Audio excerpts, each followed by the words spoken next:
Ministério Agricultura, Pecuária, Pesca no Floresta halau encontro a Embaixada Austrália, onde colhia quando desenvolve setor agricultura, o adubo orgânico. Terça-feira, ia salão Timor-Leste Comoro, Ministro Agricultura, Pesca, Pecuária no Floresta, Marcos da Cruz Hateten, encontro idane focaliu o programa ICOM, atu desenvolve setor agricultura o adubo orgânico. Idane baseia resultado pesquisa programa ICOM, nebe hetang apoio husi Embaixada Austrália, onde halo pesquisa kono ba ICAMELI no seluk tang. Ini onaba workshop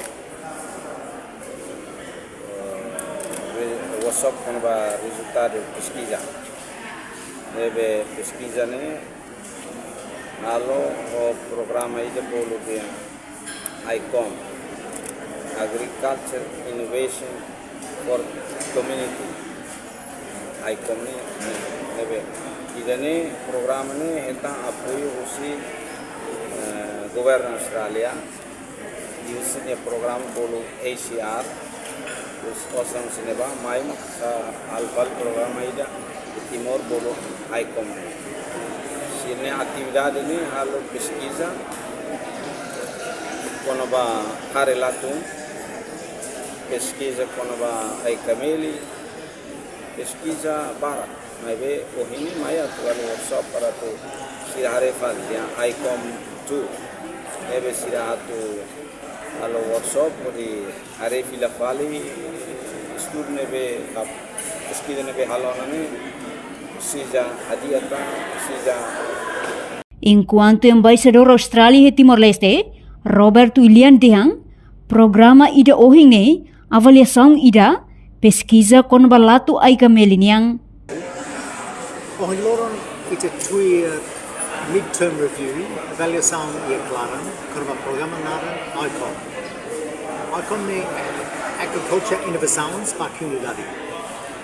ICOM ne nego pesquisa. Então ICOM se faz muito divisão pesquisa e math ne lara. Então divisão pesquisa ron mais ou menos na Sanulu, na Dupulu, sensor muito programa ICOM. Sira halo pesquisa oyon. Sira halo pesquisa ba ICAMELI, Ahare, halo to, halo Inata, halo Tos, halo Moro, o topika oyon. Lilu, ba inovação saída mak ajuda tosan saída para silbeli manan osan. Amainoin base nehun ba tosan saída sira silbeli manan osan.